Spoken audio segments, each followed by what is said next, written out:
could say my parents weren't really the adventurous type in that sense.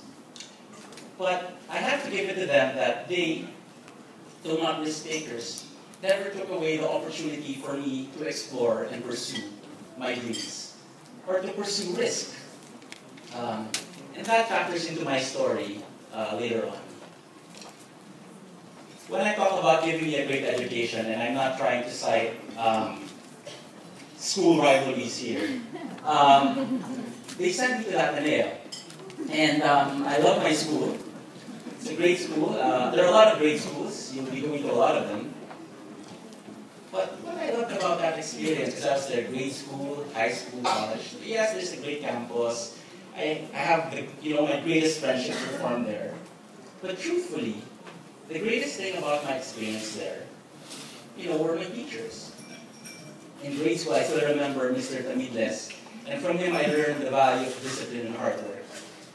In high school, I was fortunate enough to be taught under Mr. Pagsi, to those who know him, he's a legend. He evoked passion out of all of us. And Mr. Dax Manaksa, who inspired in me nation building.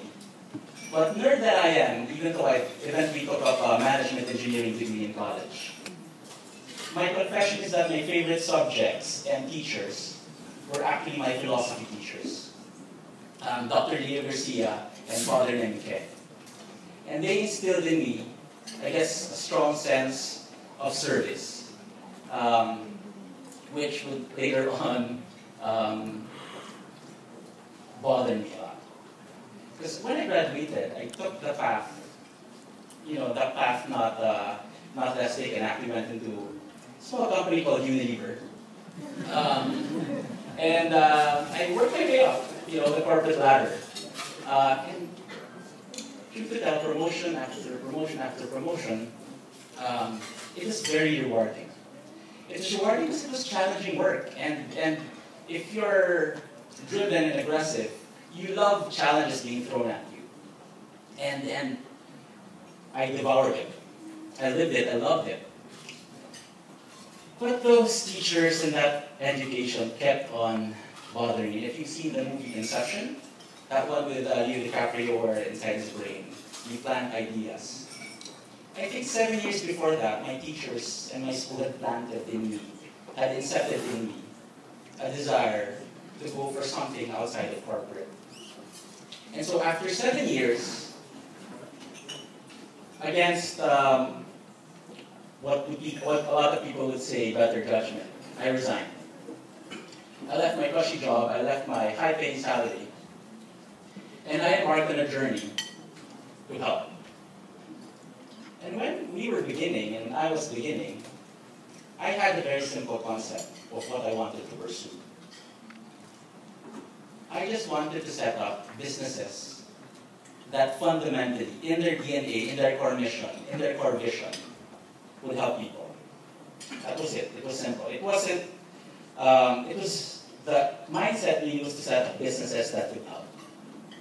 And that was my corporate background, but also it was my nation-building inclination, my inclination for service.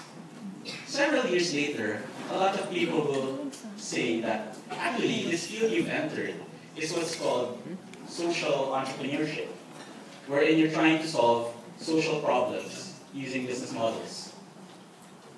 And I'm happy to share that two of the outputs in that journey really were two social enterprises. I won't go into a lot of detail as they were shared earlier, but in Happinoy, we aspire to help sari-sari store owners in rural areas grow their business. As you know, more than 90% of the businesses in the Philippines are micro-enterprises. And our aim really is to help those micro-enterprises grow. The second one is Rags to Riches, and I've got a prop. This is one of our products, and I hope our product will speak for itself. Can you imagine, this used to be scrap cloth retazo, and it's made by an urban poor community in Payatas.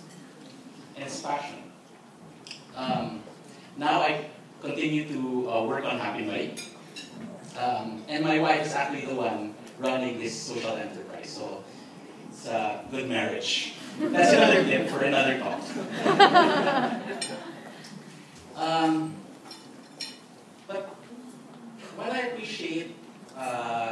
small way what we're trying to do as social entrepreneurs. Because we're really in the field of livelihood and poverty alleviation.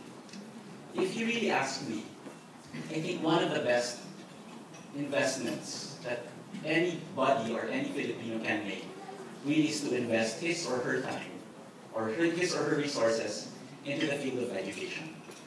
And I'm not just saying this, as theoretically. I teach part-time as well. And so that's, eating my own dog food. I really believe in it. I also teach part-time. And I think that that's what our country really needs. If we are able to unleash the next generation of Filipinos, then we're able to build a better country. It will really be as simple as that. But educating the young means having great teachers. And I think that's what the night is for. And that's what the 50 fellows are here tonight for, as well as the parents. What's interesting for me about what we're about to embark on is that, like social entrepreneurship, which is, for me, a best of both worlds scenario, what you're about to embark on is also, a sense, best of both worlds. You're imparting service, you're teaching, you're giving of yourself, but make no mistake, as was emphasized earlier, you're also getting in as much as you're giving. When I look at the profiles and when I look at the program, I can imagine opportunities opening up for you after this program, after these 2 years. And whether that be still in the field of teaching, or whether that be in industry, whether that be in academia, or whether that be in government, these 2 years will be priceless. And I say this as someone who's out there as well in the ground. The experiences that will shape you, will mold you, will educate you. In truth, you're trying to teach, but believe me, you will be the ones who will be learning the most. When I think about what's about to happen, everybody wins. The student wins, the school wins, you win, and the country wins. And so I can imagine no better scenario, actually, for all of you tonight. And so with that, I wish you all the well. I wish you a great journey. And I congratulate you and your parents for choosing this path. Thank you. Good night.